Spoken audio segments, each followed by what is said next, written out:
When I was in college in the early 2010s, there were several popular Christian movements happening at the time.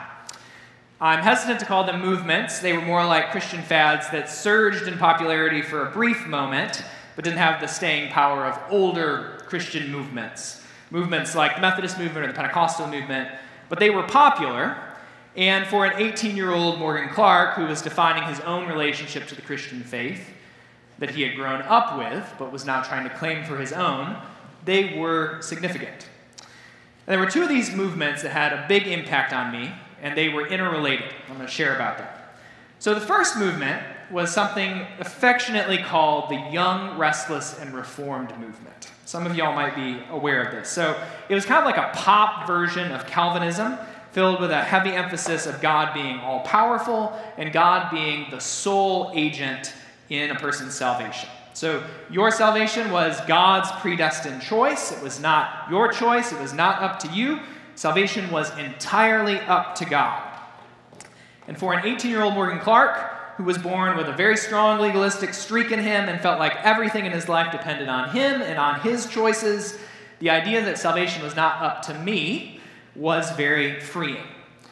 And although I would not identify with that young, restless reform movement now, God did use it to teach me about how it's God's work that saves us, not our work. That's what the gospel is. Jesus died for us while we were yet sinners, and it is through faith that we receive the salvation that was accomplished through the death and resurrection of Jesus. So that was the first movement. That was a freeing movement for me. It was where I learned about God's grace. But that legalistic side of me still lived on. That side of me that wanted something to prove to God, really to prove to myself that I was a good Christian, that side still lived on in me, in my heart. And as I learned about God's grace and mercy, as I was listening to these preachers talk about God's sovereign work as they talked about it, I also heard several of these preachers also talk about something called radical discipleship. And they would talk about the high call of a disciple and how you must not waste your life. You must not waste your life doing frivolous things. And there were a flurry of books that came out around that time that I was in college talking about doing important things for God. Don't go out and waste your life. Don't waste your life on frivolous things like video games and watching football and doing all of these things that are kind of enjoyable but not the priority of your life. And so you were supposed to put those things aside and then go out and do important things, risky things, hard things for God. And the basic message of this movement was, God has saved you. He's given you His grace. He's given you His mercy. It's been completely His work. And now you have to go out and do something big in response. Go and be a missionary in some dangerous place, give up all your money and serve the poor, dedicate all of your life to vocational ministry. Always be thinking about how you can do something for Jesus. And if you don't, you're wasting your life. Now you can already see the theological whiplash that this would create. It is God's work who saves you, but don't go frittering that work away. It's God's choice, but don't go choosing to be some lame, normie Christian. Be great, be bold, do something awesome. Now, this radical discipleship movement shows up right at the time that I'm trying to figure out what I'm going to do in my life. I'm 18, I'm 19, and I start hearing that if I'm going to be an authentic, believing Christian, if you're going to fully embrace the life of grace, you need to be radical. You need to do something bold. You need to make sacrifices. So I became a little obsessed, as an 18-year-old would be, with being radical. I needed to do something great for God. I felt like everyone needed to be radical. It was almost like everyone needed to be some kind of like Protestant version of St. Francis of Assisi, giving up possessions, preaching the gospel, doing important, kind of showy things in order to show that they were true disciples. I remember one Christmas, one year, telling my mom to give whatever money would be spent on my presents to a charitable organization, because that's what I thought a good Christian would do. And I wasn't tied to the ways of the world, right? I was called to be a disciple. I was called to be sold out for Jesus. And I am sure that there are people out there that do that sort of thing with a pure heart. But for me, when I told my mom, hey, give that money to the poor, what was actually living on in my heart? It was a pride. I was trying to prove something to myself. I was trying to prove that I was better than other people who were around me. And all those people were also called to be disciples. They were called to the strange demands that I put on myself. So if I succeeded in meeting the demands of discipleship and they failed, I was somehow better than them. And so it was kind of like this ladder of perfection, or a ladder of just being better than other people. And I felt good about being better. I was an insufferable existential mess, but I was better than all these other people. Well, as it turned out, I did ask for something that Christmas. I ended up getting a pair of running shoes, and so I didn't even fulfill my own requirements. I was just a lame normie disciple like the rest of everybody. But there was still this sense of pride that was welling up in my heart. So the Pharisees that we meet in our gospel lesson, they are in some sense a first-century version of people who are trying to radically follow God. We see them and we think of them as, being hypocrites, requiring more of the people than they're actually doing themselves. But the heart of the movement is them trying to radically follow God where they are at. Our gospel lesson drops us in the middle of this strange discussion between Jesus and the Pharisees about hand washing. And if you just pick up this passage and read it, you really don't know why hand washing matters so much to these Pharisees. It's the first century. They don't know about germs, so hand washing isn't for disease prevention. And there's all these statements about washing cups and pots and copper vessels and dining couches, and you wonder, what is this all about? Why do they care? Why do they care about washing a couch that they eat at? You might think that there's something in the Old Testament law that requires these guys to wash their hands before meals. And if they don't wash their hands before meals, well, then they're in danger of losing their relationship with God or something terrible happening. But the thing is, there is no Old Testament law about these guys, the Pharisees, needing to wash their hands before meals. According to the book of Numbers, in chapter 18, it's the priests in the temple and their families that are supposed to be ceremonially clean before they eat food that has been offered to God as a part of the temple rituals. So it's just the priests and their families. It's just the food that's been used in the temple as a part of the rituals. But the Pharisees, they kind of latch onto this thing, and they thought that, well, if Israel is a nation of priests, and they are called to be a holy people, well, then everybody should live like a priest. So you need to be ceremonially clean before you eat every meal. All the law applied to everyone at all times.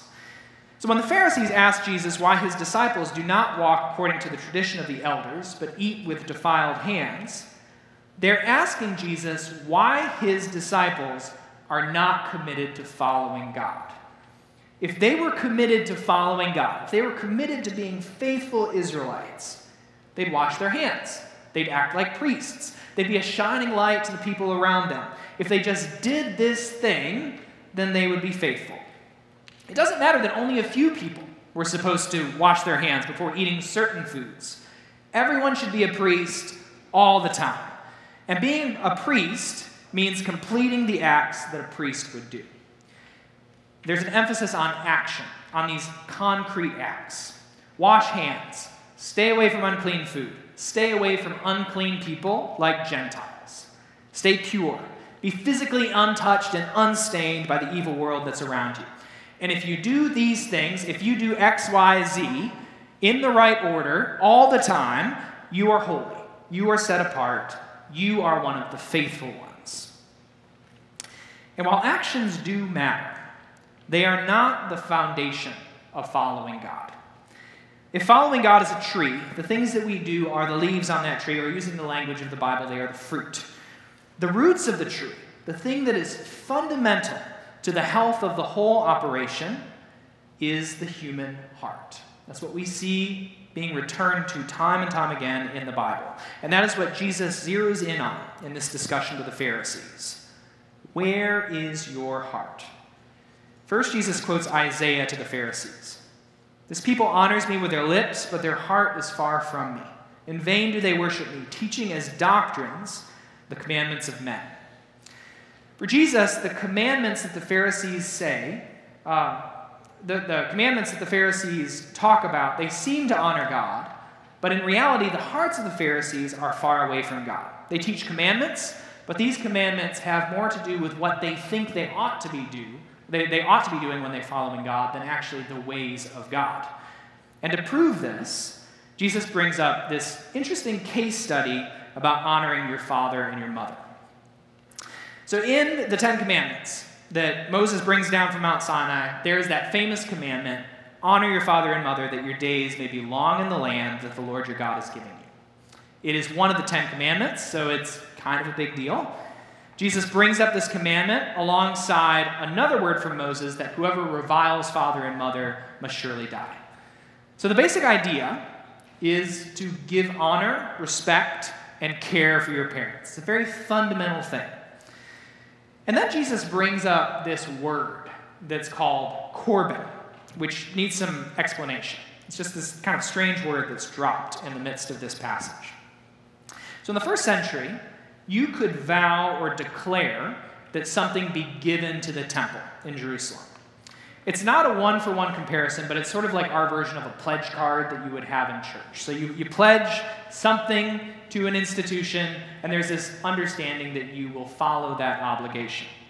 So you vow that something will be given to the temple, and according to the Pharisees, it is considered Corban, which literally translates as given to God. So when you give something to the temple, you give it to God. You promised it to the temple, so you promised it to God.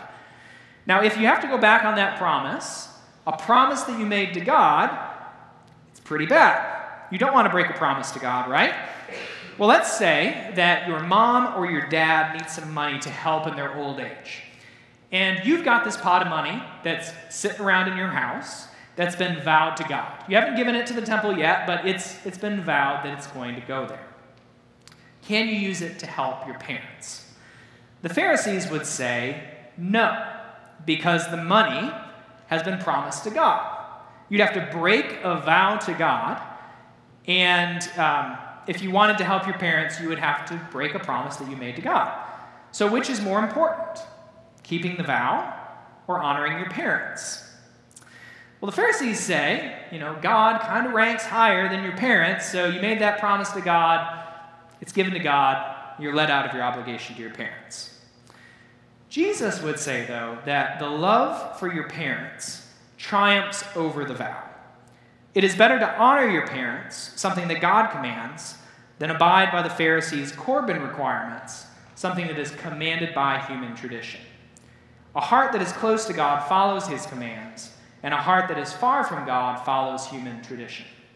A little bit of time after this passage is written, it ends up being that Jewish law says that this Corban practice is wrong. And so they do say that the idea of honoring your father and mother triumphs over anything that you would vow to the temple. So the Pharisees end up losing in the long run. Jesus then sums up our passage by returning to that idea of being ceremonially clean. So he says, there is nothing outside a person that by going into him can defile him, but the things that come out of a person defile him. So Jesus is addressing a common concern among first century Jews that there were certain foods that were inherently unclean for people to eat according to the law of Moses. You think of like pork, shrimp, blood sausage, all that sorts of stuff that y'all love to eat. Now, we don't have time to go into the Old Testament food laws. That's a whole sermon unto itself. But what Jesus is getting at once again is that the human heart is where everything happens. He goes on to say this, what comes out of a person is what defiles him. For from within, out of the heart of man, come evil thoughts, sexual immorality, theft, murder, adultery, coveting, wickedness, deceit, sensuality, envy, slander, pride, foolishness. All these evil things come from within, and they defile a person. The heart, Jesus identifies, the heart is where everything begins. Unclean hands, unclean dining couches, unclean foods, those are not the things that prove your holiness. It is the state of your heart and what you love that shows the condition of your life before God. So the heart is what matters. The heart is where everything flows out of, which means that it is crucial for Jesus' disciples to examine the state of their hearts. I might look like the holiest, churchiest, Sunday school all-star of a person, but what is the state of my heart? Am I doing wonderful things, good things, because of an earnest love for God and my neighbor, or am I trying to use those things to prove my worth, either to myself or to other people in the community? Am I trying to prove that I'm better than others? I might look like a sacrificial giving person, but what is the state of my heart in my giving? Do I care about my family? Am I honoring my father and mother? Am I loving my spouse? Am I loving my children? Or am I giving in a way that takes good things from everyone else in my life? I might look like someone who studies God's word diligently, but what is the state of my heart? Am I studying out of a pursuit for God, or am I trying to prove that I am smarter than others? Do I think that everyone else should study in the same way that I do? And am I actually escaping the demands of loving my neighbor? All these things are questions of the heart. What do I desire? What do I long for? Do I desire God, or am I chasing after something else? So when I went through that radical discipleship phase, which, if I'm honest, pops up every so often in my life, so phase might be the right word, but when I went through that phase, my heart wanted glory. I wanted to be good in my own eyes or good in the eyes of other people. I was proud. I wasn't chasing after God. I was chasing after a feeling of being better than other people. And as time went on, it became harder and harder for me as, at 18, 19, 20, as life began to begin for me. It became difficult for me to think that everybody, including myself, could live up to these requirements that I had put on myself. And so, oddly enough, as time would go on, another movement began to kind of be afoot in the church. So you have this radical discipleship movement with people talking about not wasting your life. As we go through the 2010s, there becomes all these books that are written about God working in ordinary places. So some of y'all have heard of the book by Tish Harrison Warren that was The Liturgy of the Ordinary. This is kind of that movement of God working in your daily life, God being where you are at in your daily life. You don't have to go off to some far-flung country and be a missionary if you want to serve God and live faithfully for him. And so the ordinariness of faith became a movement. And I do think that is much more what Jesus is after.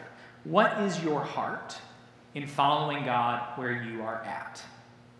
Where is your heart in all of this?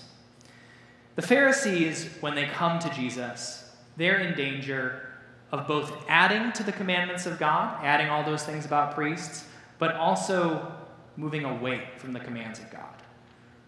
What Jesus is after is something in the middle, something that's kind of different than both of those ways of adding or reducing commandments. He's after the heart being pointed directly at God and directly at other people. Loving God, loving your neighbor.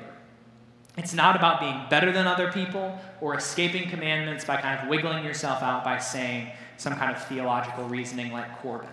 It's about loving God with your whole heart, mind, strength, what we say at the beginning of our service. So the goal of the Christian life is not to feel better about who you are or to feel like you are better than other people or to somehow escape commandments. The goal of the Christian life, the goal of discipleship, is to love the Lord your God with all your heart, soul, mind, and strength. To have a heart that is transformed by the Holy Spirit. Your life with God begins in here.